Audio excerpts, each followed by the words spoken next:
edition. This is the edition where I'm still in the bed because yesterday was so rough. Again, y'all got to keep up with me. I'm making a lot of turns and moves right now, a lot of interviews in other countries, so they happen when it's morning to us is evening over there. Big shout out to everybody over in the entire continent of Africa. All my folks in the UK, I don't forget about you. Folks down in Australia, New Zealand, checking in with me. I'm glad that y'all stayed up late just so you could tune in to the Morning Mental, even though it's not morning there. So we had to do the sleep in late edition because I had an interview that happened in the middle of that, but that doesn't let you off the hook this morning. Who are your enemies? Do you know them? You know, I'm going to address a few things this morning that are relevant to what's happening in the world today that maybe they kind of got past you on the radar. You're on your morning mental. I'm giving you some things to think about as you go through your day. That's the purpose of the morning mental. So if you find yourself in a place where the shoe fits, just put them on and jump on the track with me as we continue to roll on out. First thing I want to bring to your attention, in case you hadn't heard, that 8 Marines were hurt in an accident, a training accident. One was killed in California. This happened yesterday. They said it was an accident. Apparently somebody drove an amphibious vehicle into another one, and they started taking on water. And one individual died, and 7 were rescued. You know, accidents happen, people, even to our best. And our Marines are our frontline fighters in the military. So accidents can happen to anybody. In case you hadn't heard that story, that's breaking news on CNN this morning. My condolences goes out to the family of the individual that was lost, and may the other 7 Marines get better quickly. Devil dogs. So now I got to kind of pivot because I understand when you have handlers. I understand what it means when someone is holding your leash. I understand what it means when you got a boss to answer to. No matter how strong you talk, no matter how you stick your chest out, you got somebody to answer to. And because of that, you're only going to go so far. It's just like what I taught you about law. Law only works as long as the people give it power. When the people say we're not obeying that law, like tomorrow, if everybody said the hell with stop signs, we're just going to take our chances, and everybody did it, then the law is ineffective. Nobody's obeying the motherfuckers, you know, no law. Well, it's the same thing when we talk about people who are being held on a leash. And you can tell when they're being held on a leash because they do things that are limited or controlled, or there is someone who's showing you that they're exerting control over them. And you know it. You can tell by their body language. You can tell by their actions. You can look how something that seems logically moving this way suddenly goes this way. Someone is pulling the strings, and it's not them. And sometimes you have to really wonder how deep those chains are.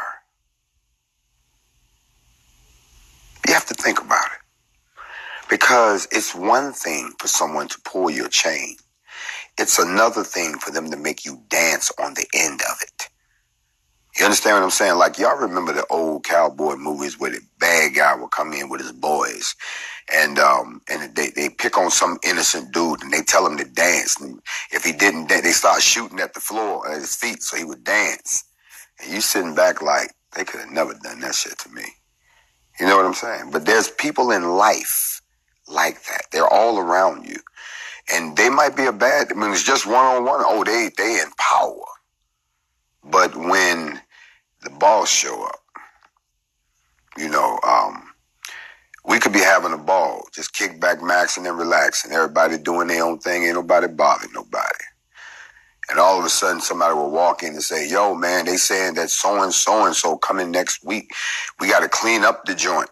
Now you got to make the place look not like it normally looks, but it's got to look better so that the person that's apparently got power over you has a good time. I bid you all a grand rising and shalom. You're on the part 2 of the morning mental. The enemy. Do you know him? Now, sometimes those chains are pulled right in front of your face and you see it.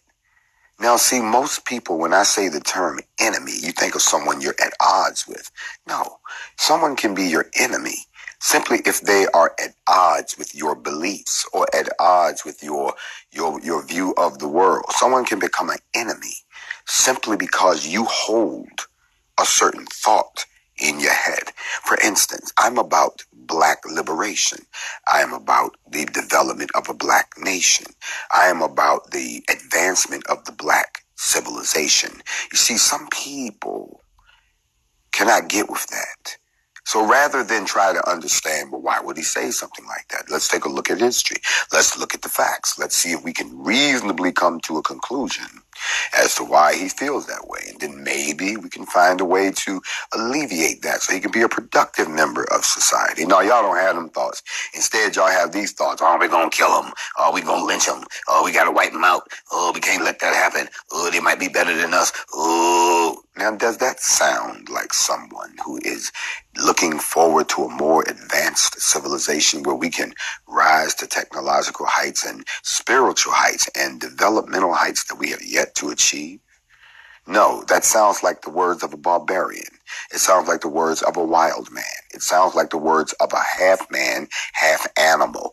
It sounds like a paranoid man. It sounds like a creature that is so afraid of its own existence being dominated by another race or another form of life that they will do anything and everything to prevent that from happening. Can I talk to y'all for this morning? We are on the morning mental.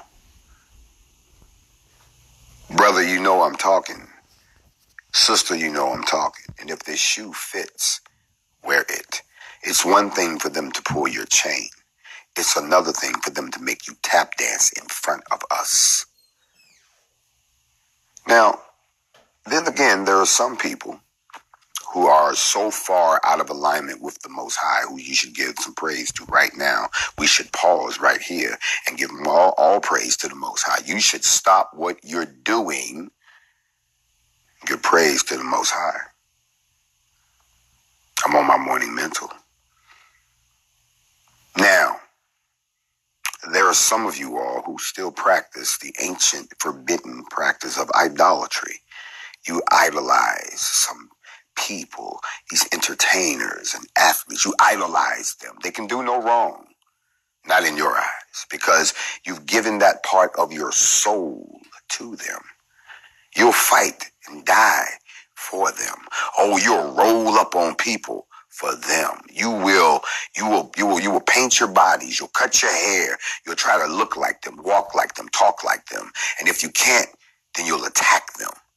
You're idolizing.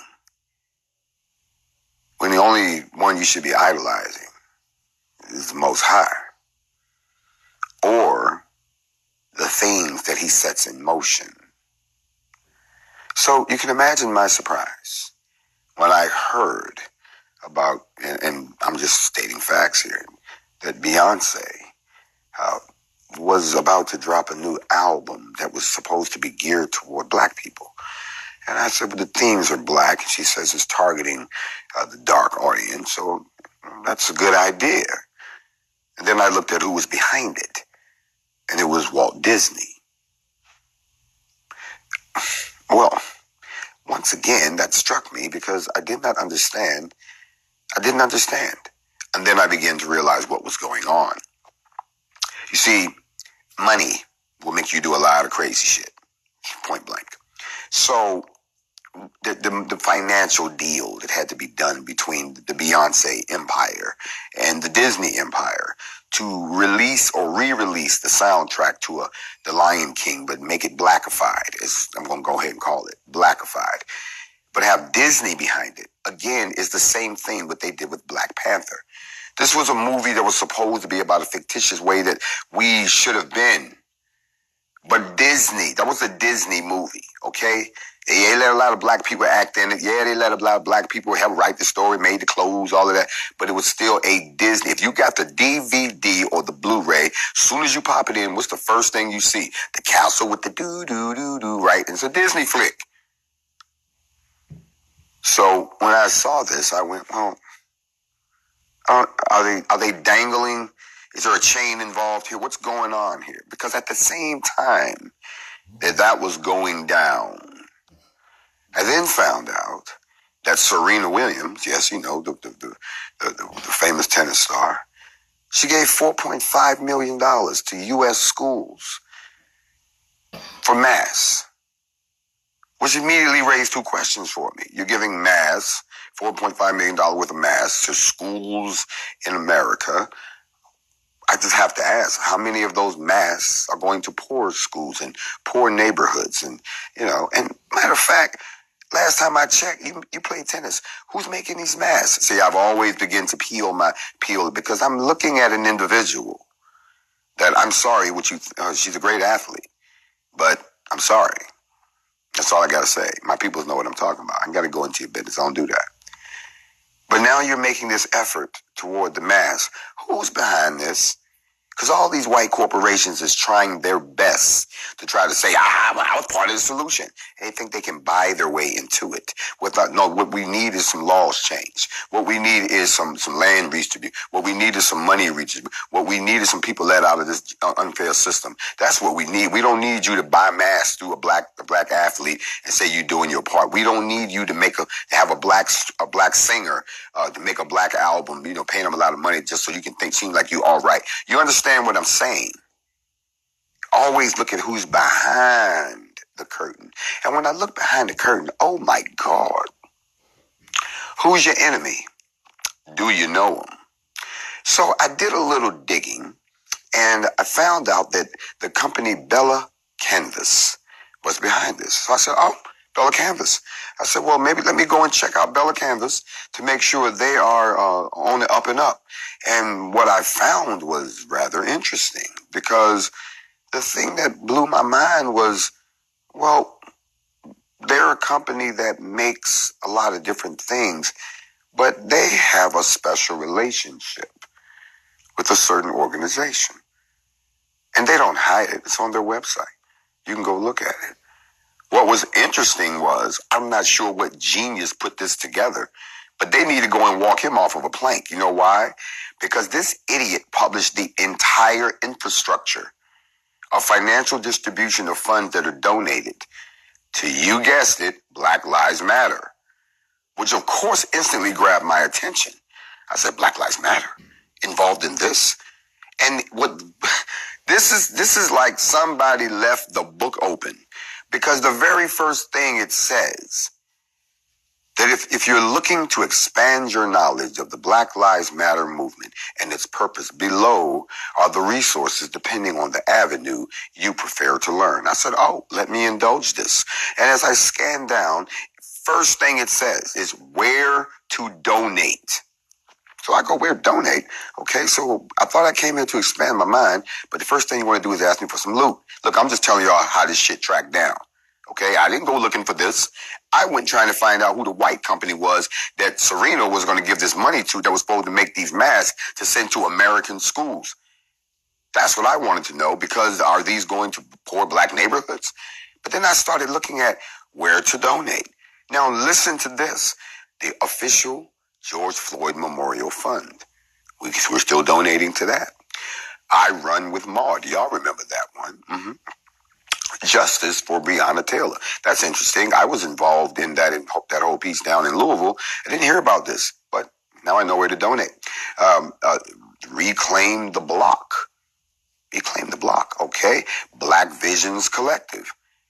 Who's the Black Visions Collective? Campaign Zero. You mean Sean King? So I'm looking at these. I'm looking at this and I'm going, who came up with this list? Oh, because they're all under the BLM umbrella. Mm-hmm. Why collect the money in one way when you can get it in 7? I'm just telling you what I found. Don't get mad at me. Now, it goes on to say that Bella Canvas has donated $70,000 to the official George Floyd Memorial Fund, Black Visions Collective, and Campaign Zero. How much of that money made it to the Floyd family? I don't know what Black Visions Collective has done. And Campaign Zero, we found out that money was going to who? The DNC, right? Okay. Then it goes on to give some stuff for what you should read, which I thought was a rather interesting reading list, a list of movies that you need to go watch, what podcast to listen to. And at the very end, it says Bella Canvas Resources, looking for a specific product, as if somebody lifted this from another page, planted it on their page. They probably didn't even know what the hell was being put up there, and now they have their name tacked to the end of it. So, a relationship established between these folks and the organization BLM and the front doors for 7 areas to donate money in the name of everything that's black man, black woman, and some other things, and even some stuff for you to donate money if you want to contribute to a political campaign. So that in turn made me back out, and I backed away from this, and I said, so let me go all the way back to the beginning. And at the beginning, I'm looking at Serena Williams. See, most people will just hear that, and that's all the headline says. If you don't learn how the media presents things to you, plausible deniability. We didn't know it was all of that. We were just told you give them 4.5 million masks to the school. No. You all don't understand the structure that's around you. There is another structure. See, they keep you razzled and dazzled with these celebrities. But the truth of the matter is these people couldn't come straight to you. Can you imagine what would happen to Bella Canvas that just came out? We're giving $4.5 million to black communities or to whatever communities for masks. We would, as usual, brothers and sisters would start fighting over who's supposed to get the money. Because that's how petty we are right now. We're in a petty state. Yeah, we're not in the United States. We're in a petty state right now. So y'all would start fighting over that. No, we deserve the money over here. No, bring the money over here. No, my children need masks too. So I don't know if I question their methodology, but it's still something that to me it's insidious. You know, the funny thing about it is I've heard this thing said many times. People say, well, he's a fraud. He's a fraud. I've never collected one dime from anybody. And nobody can come forward and say that. I've only donated money to a lot of causes. I've thrown causes. Hell, we had a party in the Bronx last year with all the hip hop greats. And I not only fed the block, not only did I bring all the entertainment, not only did I do all these things, I also gave school supplies to the kids and all this stuff. It was a great day. But I'm a fraud. Wow. Anyway, this right here smells like there's something going on because I found something that I wasn't looking for. You showed me where the money was going. So guess what? I'll be investigating all of those too. I'll get back to you on that one. That was the first thing I wanted to hit you about. And I just wanted to bring that up that remember what our topic is. The enemy. Do you know him? Especially when he hides behind someone else that you trust. You understand what I'm saying? In order for us to come together, and I got to go ahead and clear this up. I never said all of us would get together. I never said that. That's something you said. He never said that. If you study the books, it says many are called, few are chosen. And a lot of people are just identifying who they are right now, daily. I'm supposed to be a thorn in somebody's side. Our organization is supposed to challenge what you do and not as opposed to what you say. Let me say it again. Our purpose is to challenge what you do as opposed to what you say. So far, it's been a whole lot of talk. I hear a lot of talk from my people. But I'm not seeing the action yet. So when I start seeing everybody everywhere taking action, I know it's time for me to shut the fuck up. But right now, I talk and I back it up with action. So I need to see some action. Otherwise, we're still in the petty department. And we got to get out of petty time. We got to get out of that. So when people come along and start doing things like this, and you don't do the work that you should, and peel back the layers and see who's actually involved in trying to make themselves righteous in your eyes, because that's a defense they're building. So when you confront them for reparations, they'll say, wait a minute. I've been given to so and so. Well, how we didn't know that. Well, go ask so and so. You trust them, don't you? You idolize them, don't you? They'll do it because they love you. They can't help it. Now, before I move on, people ask me all the time, why do I say the time is right now? You see, you don't know the time is right now because you're not into your teachings the way you should be. However, they know it. Matter of fact, they keep throwing things in your face to show you that you don't know. Let me give you all an example. Someone has said to me, they said, well, Jay, where are we right now? We're in the third year of the Great Tribulation. This is the first sign that you got that it began was on September 21st, 2017. We had the great eclipse. You're now deep inside of that. 33 days after that, we had the great sign as foretold in Revelations 12. Y'all remember I did a piece on that, and it actually happened. It was an alignment of the stars. Now, here we are 3 years in, and all hell is breaking loose, just like it said in the book. Matter of fact, a lot of y'all don't even know what chapter we're in right now. We're in chapter 14 of Revelation right about now. But one of the things that he said in those writings was he will give you signs and wonders in the sky. That's why they spray in the sky. They don't want you to see that. But if I took a flight up real high, and y'all seen the video and you seen what's up there. If you haven't seen the video, go on my YouTube. It's still there. A lot of people have copied it. You probably didn't know that was a video that I paid a pilot to fly me above the usual height that they allow jetliners to fly at, which is around between 35 and maybe 45, 50,000 feet. But above that, it's military. Okay, they're not supposed to be flying you at no 75,000 feet, 90,000 feet. Nope. Not going to happen. So we went way up, and you can watch the video, and you'll see what's up there. I'm not going to talk about it. I filmed it. A lot of people seen it, but no one has ever really asked me about it. Okay, long story short. But one of the things you should be paying attention to is this right here. Y'all heard about this storm that's on the way if you're in America. It's a hurricane, kind of early, but here it comes. And, it haven't been that strong. It's been cruising along. And it's been getting closer. But what most people haven't paid attention to is the name that they gave it. Can I teach in here? The name that they gave it, Isaias. Isaias, not Isaias, Isaias. Isaias is Hebrew for the salvation of God. The name of this hurricane is Hebrew for the salvation of Yahweh, the salvation of Jehovah Jireh, the salvation of Jehovah Nissi, the salvation of Adonai. Why would you name a storm the salvation? Y'all put y'all kickstand down right here. Let's hang out for a second. You can go and Google this for yourself. I'm just trying to put something on your mind for the morning mental.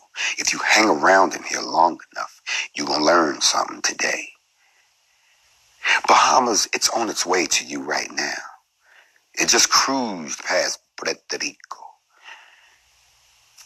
But y'all should look at the name. Every other storm has had some plain Jane name like Bob, Harold, Katrina, something like that. No, this one is named the salvation of God. And hurricanes are unpredictable. And sometimes where they originate from, the west coast of the motherland. Some people say they are the spirit of our ancestors coming back to shake shit up one more time. They had an earthquake out in L.A. yesterday, yeah. Y'all paying attention? At the end of the day, I can tell you we're in the last days because the signs are all around you. But some of you are so preoccupied with distractions. Some of you all are being so razzle-dazzled by the show that they're putting on. And I'll be honest, some of you all cannot even get past. So you're now seeing the type of people that never existed before. We're coming from everywhere. Everybody's starting to become a teacher. Everyone is starting to have dreams. Everyone is starting to have visions.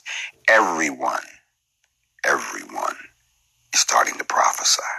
Whether you share it with your friends or keep it to yourself, every one of us is starting to do it. And I know this is happening because I've talked to a lot of you. That's why a lot of people can't understand a brother like me now. I don't resemble or act like anything you've ever seen before. I don't talk. I don't teach like that. And I don't adhere to all of the framework that has you limited in your purpose. So I'm not speaking to you, I'm speaking to your soul. And you know it, because only his children hear his voice. The rest of you, we have to question who your father is. Everybody claims they're of the Abrahamic bloodline. Really? Please don't get me started teaching here about the three individuals, starting with Joseph. Let's not go there. That will be too deep for you this morning on the Morning Mental. However, the storm is named the salvation of God, and it's on its way to you, United States. Tighten up. I'm going to shift gears one more time, because I had someone write me a very good letter, and I appreciate when people talk intelligently. I respond to intelligent questions. The question that they asked, if you didn't get a chance to see last night when we did Facts Over Feelings, one of the things that I talked about in detail were some of the things that I learned from my conversations with the state of Kentucky surrounding Breonna Taylor. And one of the things that I pointed out, even when I gave the speech that's available online on YouTube, that I gave on the steps of the city hall there of the court in Louisville, was that I let everyone know that because other agencies had gotten involved, there was a longer process, a more thorough process that would happen. And a lot of people came back and they asked me a question, which I think is a valid question. As a matter of fact, I told you that the Creator moves in some very strange ways, because I was already thinking about this, and I thought I'd bring it to the Morning Mental, if that's all right with y'all. If y'all don't mind for a couple of seconds, I really want to put something on your mind and then give you something to think about for real, on top of all the other things. You see, I told y'all I'm caught up right now. I'm cheating on this. I got a side piece over here that I'm cheating with. I'm in love with her, and I know I shouldn't be over there, but I know I shouldn't be going to see her when I'm packing my bag, and I know I should think it over while I'm putting the bag in the car. I know I should talk about this a little deeper with somebody else while I'm driving over there. I know I'm wrong, but I can't resist while I'm getting the bag out the trunk of my car. And I think about it one last time as I'm ringing the doorbell and she opens the door, and I know I shouldn't be there, but I go ahead on in and I'll think about it in the morning, because I'm in a love affair with black people. I'm caught up. I'm cheating with the black folks. Sorry, white people. Can't find me. I'm on the dark side of town. I know I shouldn't be here. I was told I shouldn't be. I was told that they criminals, they thugs, that they lazy, but I'm in love with them. So if you can't find me, I'm turning my phone off, and y'all know how we do, and I'll think about it in the morning. But right now, I'm having a love affair with black folks. So because of that, I have to be truthful with her. I have to be transparent with her. I have to let her have some say-so over how I move. I got to let her run things for a minute, but then I got to come back and stand in my kingship and let her know your king is in the house. You understand what I'm saying? No, this ain't Pimpology 101. This is brother to sister 101. And that's the relationship I'm having with black folks right now. So I have to be truthful with you. I got to tell you some things that you need to know, because we're not going to be able to make it unless I tell you these things. If I keep it inside, it's going to come out another way. The question that was asked to me, and grand rising to all of you, and shalom to everyone else,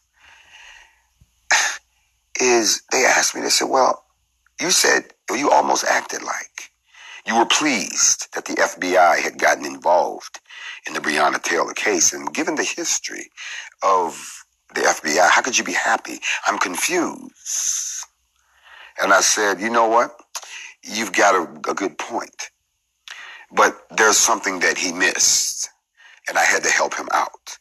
But he did give me reason to do something that needs to be done in 2020. Remember, this is the year of hindsight, is 2020 vision, right? So we're going to go ahead, and I decided to go and take a look at this for you, because a lot of people just take for granted that when someone says, oh, the FBI is investigating too, you automatically assume that they're doing the same job that the police would do.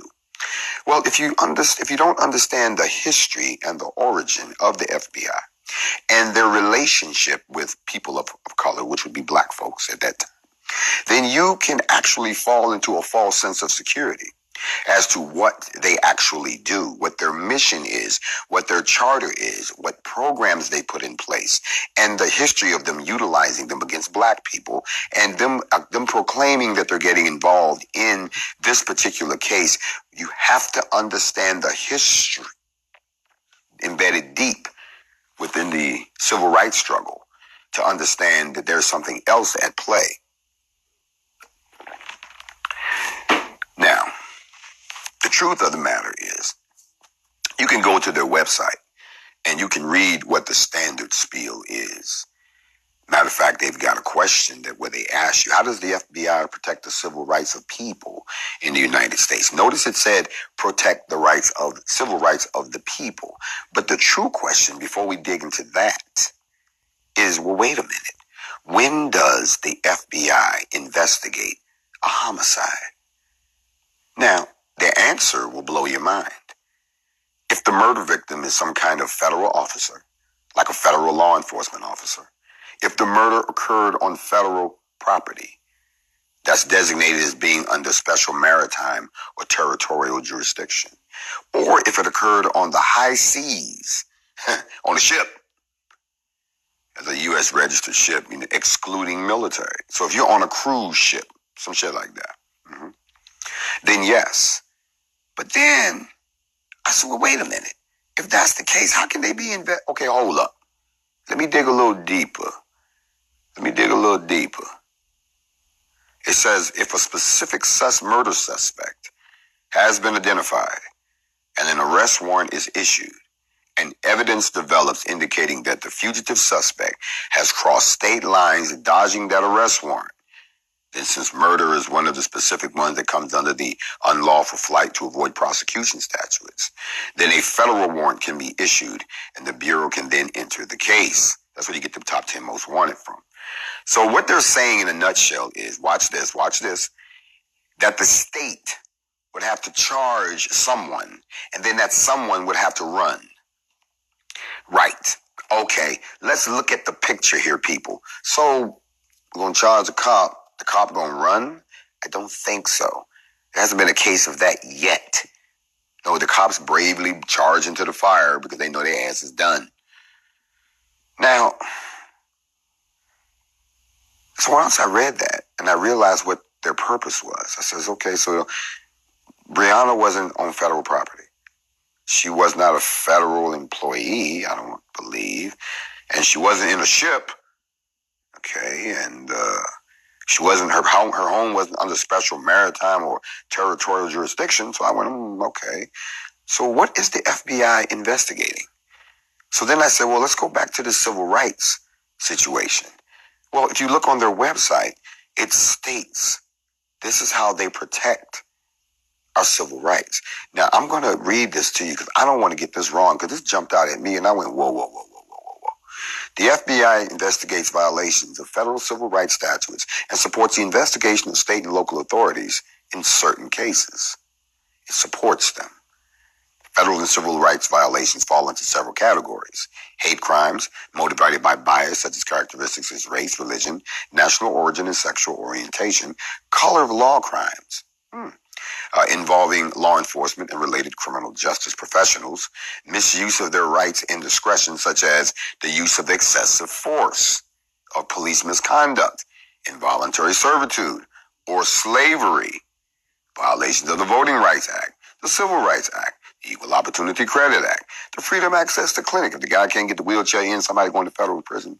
The civil rights of institutionalized persons, talking about they just can't say prisoners, right? And then it goes on and on and on and on. Now, even human trafficking. Okay. Now, here's the part that got me. So you're investigating the police officers because they misused their authority. Okay, and so that's a separate investigation next to what the state is doing. Okay, I understand what you're doing here. I got that. And that makes perfect sense to me. I can roll with that too. Because like somebody typed in here earlier, it's a more thorough investigation. But then again, given the history of the FBI, we might find that to be a little questionable that they would do that. Watch this. If you study the history of the FBI, you don't have to go back to its beginnings because it was created for another purpose. You only have to go back as far as the 1950s, the 60s. And you have to focus on a certain individual who came along.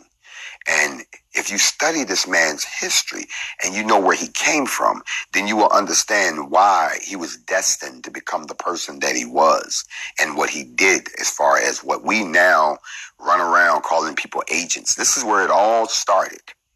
His name is J. Edgar Hoover, and you've heard me mention his name many times before. But what a lot of you don't know, that in August of 1919, he was 24 years old. Can I teach? They made him the head of what was called the Bureau of Investigation's new General Intelligence Division, also known as the Radical Division, because its goal was to monitor and disrupt the work of people they call domestic radicals. Think about it. What the hell was a domestic radical? A domestic radical was someone that they felt was dangerous to the U.S. government. Yeah. They were decided that their job was to punish, arrest, or deport those whose politics they decided were dangerous to the United States.